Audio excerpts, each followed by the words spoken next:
Hello my friends, the BLF academy के YouTube channel पर आपका स्वागत है। आप हमारे चैनल को लाइक, सब्सक्राइब और शेयर करें और लेटेस्ट अपडेट को पाने के लिए बेल आइकन को दबाना ना भूलें।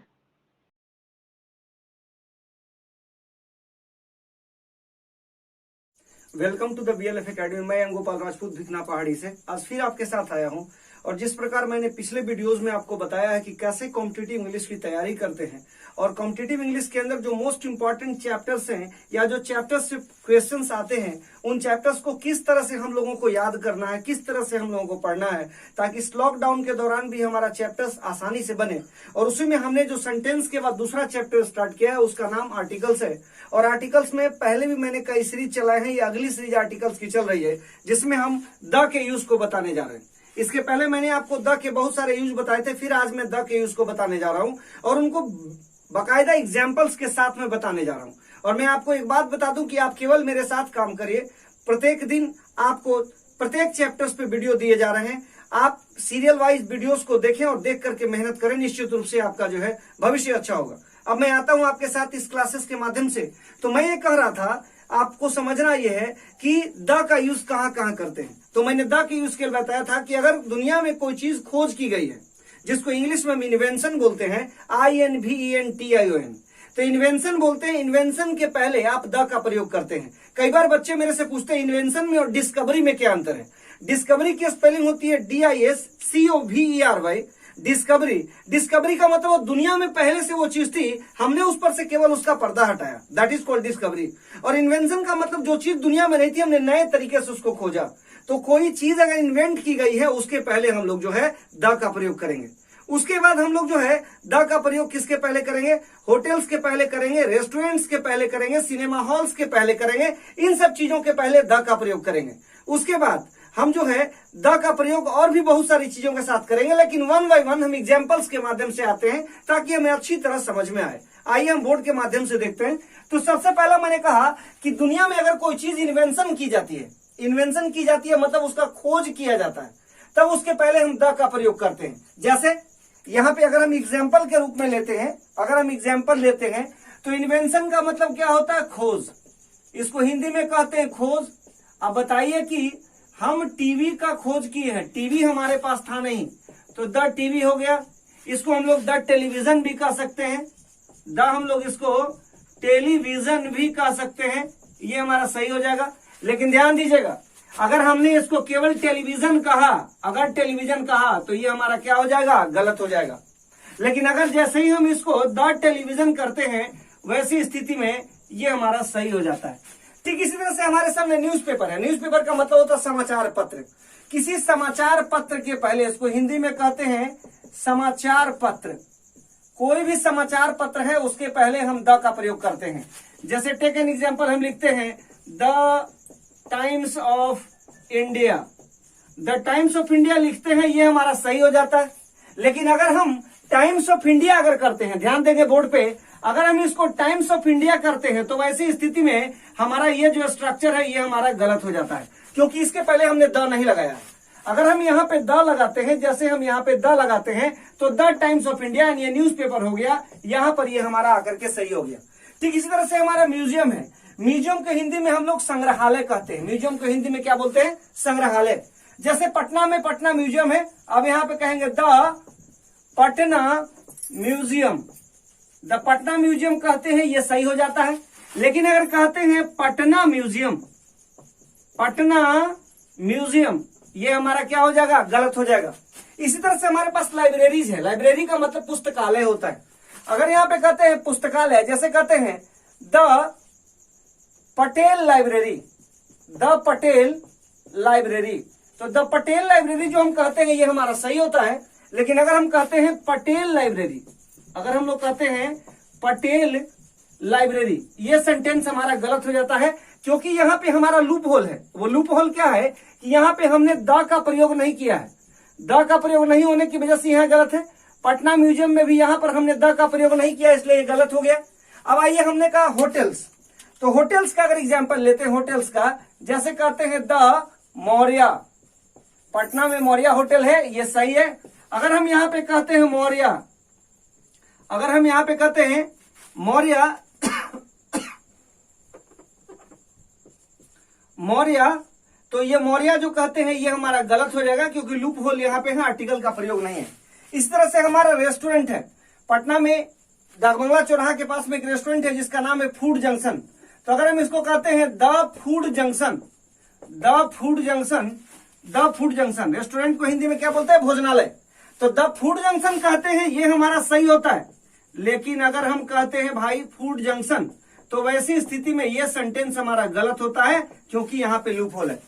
हम कहते हैं थिएटर, थिएटर में जैसे हम कहते हैं the Apsara, the Apsara theatre, ये हमारा सही होगा। लेकिन जैसे ही हम अप्सरा थिएटर कहेंगे ना, हमारा सेंटेंस क्या हो जाएगा? गलत हो जाएगा। ठीक इसी तरह हमारे पास क्लब है। अगर क्लब में हम कहते हैं द पटना क्लब, अगर हम कहते हैं कि द पटना क्लब, ये सेंटेंस हमारा सही है। लेकिन अगर हम कहते हैं पटना क्लब, अगर हम कहते हैं पटना क्लब, ये हमारा गलत हो जाएगा, क्योंकि यहां पर हमारा लूप होल है। अब यहां पे कहते हैं सिनेमा हॉल, जैसे सिनेमा हॉल में कहते हैं the Mona talkies, the Mona talkies, ये भी सही है। अगर हम कहते हैं द जो भी पिक्चर हॉल है, उस पिक्चर हॉल के साथ अगर लगाते हैं द तो सही है, नहीं लगाते हैं तो गलत है।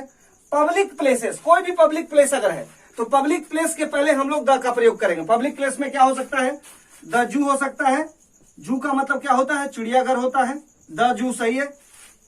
अगर हम इसको केवल जू कहते हैं तो ये हमारा सेंटेंस क्या हो जाएगा? गलत हो जाएगा।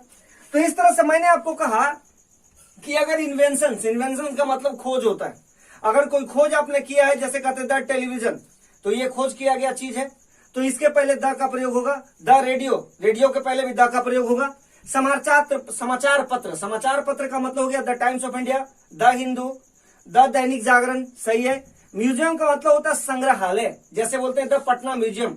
इस तरह से हम कह सकते हैं द गया म्यूजियम। लाइब्रेरी में द पटेल लाइब्रेरी, द खुदा बख्श लाइब्रेरी जो कि पटना में है, यहां हमारा लगेगा। होटल्स में हो गया द मौर्य, द पनास, जितने भी होटल्स हैं उनके पहले द का प्रयोग। रेस्टोरेंट में द फूड जंक्शन हो गया, द कुतुब पैलेस हो गया, ये फूड जंक्शन का नाम, फूड जंक्शन रेस्टोरेंट का नाम है, सही है। थिएटर्स में जैसे बोलते हैं the Apsara theatre, the Sita theatre, ये सही होगा। क्लब्स में आपका क्या होगा? The Patna club, the Patna club भी हो सकता है, द गांधी क्लब भी हो सकता है। जो भी क्लब आता है ना, क्लब के पहले द का प्रयोग करेंगे। सिनेमा हॉल है तो जैसे बोलते हैं द मोना टॉकीज, द और भी जितने भी टॉकीज है, कोई भी टॉकीज है, जैसे मान लिया कहते हैं द लता टॉकीज, ये भी सही है।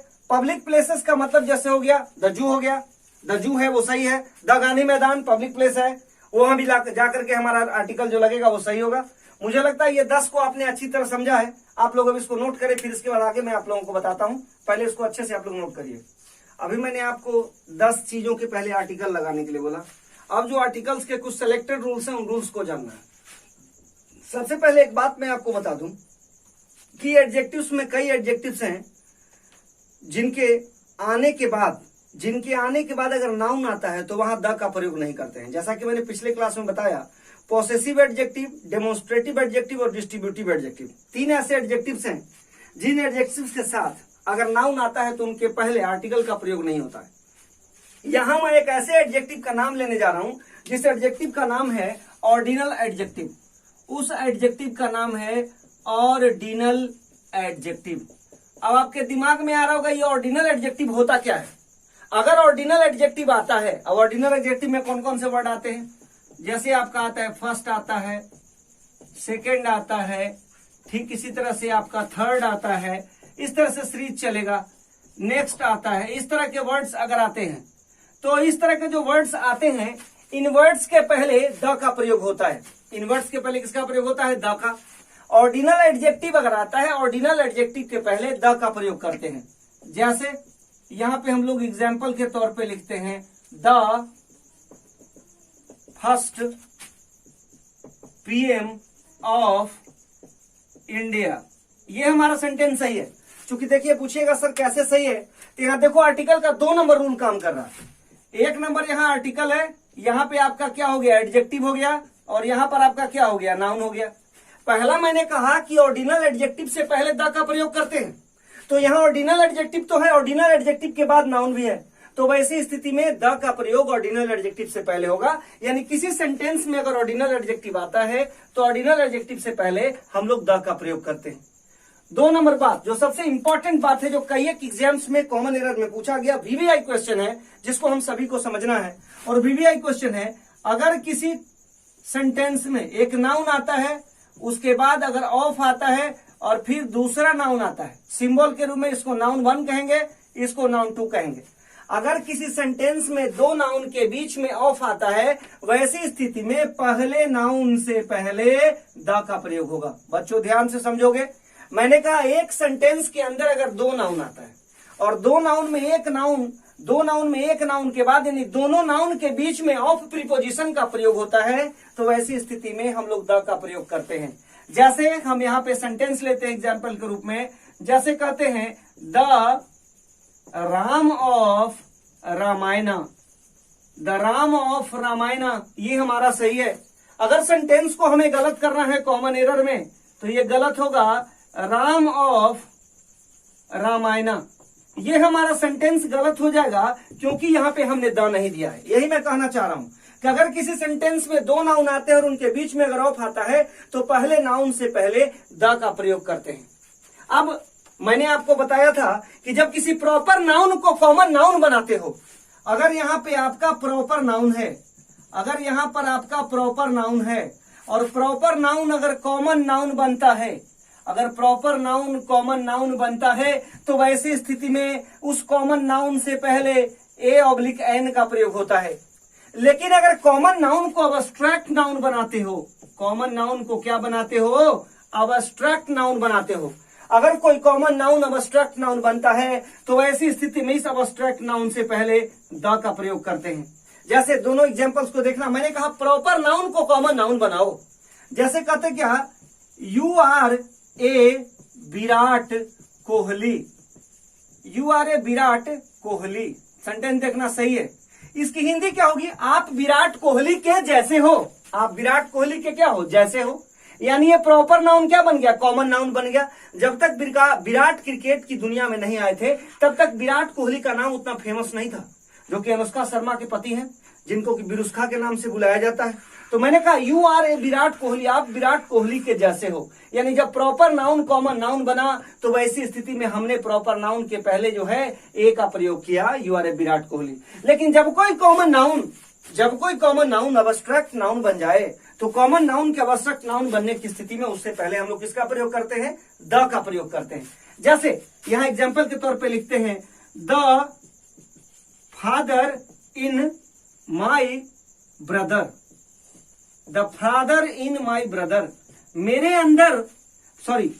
मेरे भाई के अंदर पिता का गुण, वो एक कॉमन नाउन है, वो अब्स्ट्रैक्ट नाउन की तरह बिहेव कर। आपका छोटा भाई आपके जन्मदिन पर वो सारी तैयारियां करता है, जो सारी तैयारियां पिताजी किया करते थे। वह पिताजी नहीं है, लेकिन पिताजी के सारे कैरेक्टर को निभा रहा है। तो जब पिताजी के सारे कैरेक्टर को वो निभा रहा ना, तो वो एक कॉमन नाउन नहीं बल्कि वो एक अब्स्ट्रैक्ट नाउन हो गया। और जब एक कॉमन नाउन अब्स्ट्रैक्ट नाउन हो जाएगा, तो वैसी स्थिति में उस कॉमन नाउन से पहले आप द का प्रयोग करेंगे, जो मैंने लिखा। जैसे यहां लिखते हैं, द सिस्टर इन हर, उसके अंदर बहन का गुण। अगर इस सेंटेंस को लिखते हैं सिस्टर इन हर, तो ये हमारा क्या हो जाएगा, गलत हो जाएगा, क्योंकि हमने कॉमन को अब्स्ट्रैक्ट बनाना चाहा, लेकिन आर्टिकल नहीं दिया। आर्टिकल नहीं देने के केस में गलत हो जाएगा जब कॉमन नाउन को अब्स्ट्रैक्ट नाउन बनाएंगे तो। अब देखिए उसके बाद क्या है, ठीक है, उसके बाद हमें क्या समझना है कि कॉमन नाउन को हमने अब्स्ट्रैक्ट नाउन बनाया। अब उसके बाद एक जो रूल में लिखने जा रहा हूं, ठीक है, वो बहुत इंपॉर्टेंट रूल है, कई एक एग्जाम्स में पूछा गया रूल है। जैसे बोलते हैं, द प्लस कॉम्पेरेटिव डिग्री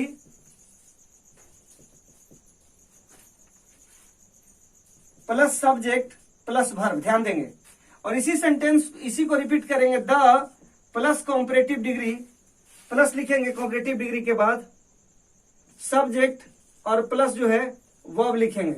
ये भी सही है, मतलब द के साथ अगर कॉम्परेटिव डिग्री आता है, कॉम्परेटिव डिग्री, और उसके साथ सब्जेक्ट और वर्ब आता है, अगर उसका रिपीटेशन होता है तो दोनों ही सही है। जैसे हम लोग बोलते हैं ना, तुम जितना अधिक पाते हो उतना ही अधिक चाहते हो। जैसे यहां पे कहते हैं, द मोर यू गेट अब जरा गौर से सेंटेंस को देखेगा, comma, the more you want, the more you get, the more you want. जरा सेंटेंस को देखेंगे, the more you get, the more you want. Sentence को देखिए गौर से, द मोर यू गेट यानी जितना अधिक आप पाते हो उतना ही अधिक चाहते हो। अब जरा बोलिएगा सर ये रूल कैसे फॉलो कर रहा है। यहाँ द लगा हुआ है, मोर यहाँ पे क्या है, कॉम्परेटिव डिग्री है, यू यहाँ पे क्या है, सब्जेक्ट है, गेट यहाँ पे क्या है, वर्ब है। इसी तरह से द यहाँ पे क्या है, आर्टिकल 2 हो गया, यहाँ पे ये क्या हो गया, आर्टिकल 1 हो गया, आर्टिकल 2 हो गया, यहाँ पे ये क्या हो गया, कॉम्परेटिव डिग्री हो गया, ये यहाँ पे क्या हो गया, सब्जेक्ट हो गया, और यहाँ पर ये हमारा क्या हो गया, वर्ब हो गया। यानी एक सेंटेंस के अंदर ध्यान देना है, एक सेंटेंस के अंदर अगर द है, द के बाद अगर कॉम्परेटिव डिग्री है, सब्जेक्ट है और वर्ब है, तो उससे पहले भी द लगेगा और फिर उसी स्ट्रक्चर का रिपीटेशन होगा, the plus comparative degree plus subject plus verb. वैसी स्थिति में देखिए ये स्ट्रक्चर बना। अगर यहां से इस जगह से ध्यान देंगे, ये सेंटेंस अभी सही है, लेकिन अगर इसी सेंटेंस की जगह से हम यहां से द को हटा देते हैं, सेंटेंस में वैसी स्थिति में क्या हो जाएगा, एरर हो जाएगा। अगर यहां पर हम द को रखते हैं, यहां पर द को रखते हैं और यहां से अगर हम द को हटा देते हैं यहां से, फिर भी सेंटेंस में क्या हो जाएगा, एरर हो जाएगा। लेकिन अगर यहां पे भी द है और यहां पर भी द है तो वैसी स्थिति में हमारा सेंटेंस गलत नहीं बल्कि सही होगा। मुझे लगता है आपको पूरी बात समझ में आ गई होगी कि मैं क्या कहना चाहता हूं। तो मुझे लगता है आज इतना आपके लिए काफी है। फिर हम अगले क्लास में आपको बताते हैं कि आर्टिकल का और कहां कहां कैसे यूज करते हैं। आज की क्लास के लिए इतना ही। आप इतना को अच्छे से तैयार करिए। Best of luck and I hope आप अच्छा करोगे अपनी लाइफ में। और चलते चलते आपके लिए मैं कुछ कहना चाहता हूं कि याद उन्हें भी क्या करना जो दिल में हमेशा रहते हैं, क्या सांसें और क्या धड़कन आप हमारे कतरे कतरे में बसते हैं। Thank you very much. Thanks for watching the video. Please like, subscribe and share it.